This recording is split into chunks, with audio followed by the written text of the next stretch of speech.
What the fuck is segmentation? Let's start with a little-known story from the 60s in Japan. Housewives were starting to buy Western-style cakes for their families at local bakeries. Spotting an opportunity, the American company Betty Crocker introduced their home-baked cake mix into the Japanese market. But there was a problem. Japanese kitchens didn't have ovens. However, they did have rice cookers. So Betty Crocker set about creating a new recipe that could be baked in a rice cooker, and they conducted taste tests with housewives across the country. Eventually, they settled on a winning recipe and they launched it into the Japanese market. It was a hit at first, but then sales sharply declined. It was clear that there was no repeat business. They conducted focus groups to ask why. As they spoke with their consumers, they realized that the problem was not to do with the cake, but rather with the housewives and how they lived their lives. Their daily cooking ritual involved making a large portion of rice for the household at breakfast and then leaving the rice in the cooker to be eaten at lunch and dinner. Only at night would the rice cooker be free for baking a cake. Worse still, having baked their cake, the next day, their rice tasted like chocolate. This was a big problem. Rice isn't just a staple of the Japanese diet. It's a sacred grain, reflecting traditions stretching back thousands of years. Betty Crocker had inadvertently messed with something really important to its audience. The company withdrew from the market and still to this day have no presence in Japan. Betty Crocker failed not because their cake sucked, but because they didn't understand enough about the people buying it, their attitudes, behaviors, and most importantly, their values. They were so focused on their cake, they forgot to think about the audience. It can be easy for any business to do the same, especially when the product is something as universally loved as cake or music. At Warner Music, we exist to connect our artists to fans in the best way possible. And over the last 6 months, we've been developing our audience segmentation by asking you, what can we find out about fans that will make your job easier? Since then, we've reached out to thousands of people of all ages and from all walks of life, looking closely at their relationship with music and talking to them about what makes them tick.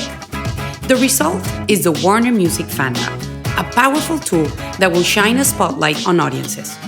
Imagine an Ed Sheeran concert. There are thousands of fans. They're all there to see Ed. But does this mean they're all the same as each other? Far from it. What if we could understand how they differ?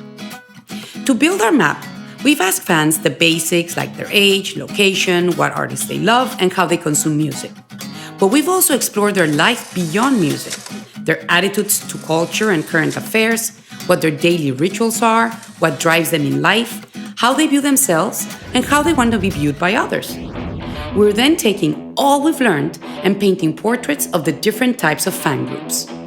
The concept of breaking people into groups is something we've all experienced from a young age. Think back to your first day of school. You all start out as 100 individuals, not knowing anyone else, but as the term progresses, you begin to learn about each other and click with certain people. By the end of the year, you've all broken into groups based on attributes that run much deeper than how old you are, where you live, and what music you listen to. Before long, 100 kids have become several groups: the jocks, the nerds, the hipsters, groups with a sense of identity, a recognizable look, and a shared value system.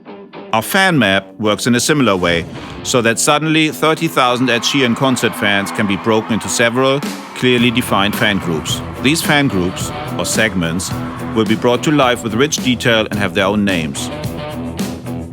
Think of them just like you would think about characters in your favorite TV show. They are people you know inside and out. You know what makes them tick and what makes them cringe. The fan map is made up of portraits like this for each segment and help us to connect more deeply with audiences.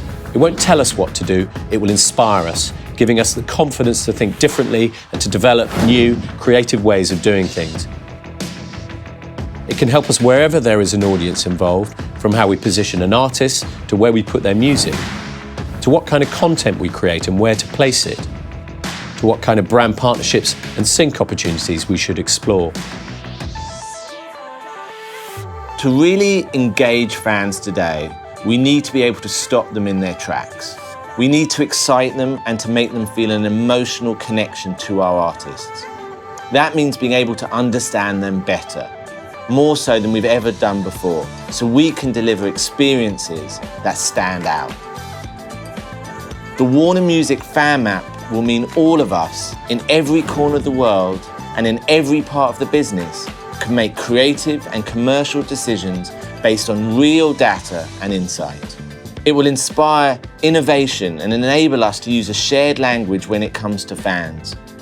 We want your involvement, we want your input, and we want to see what you do with it.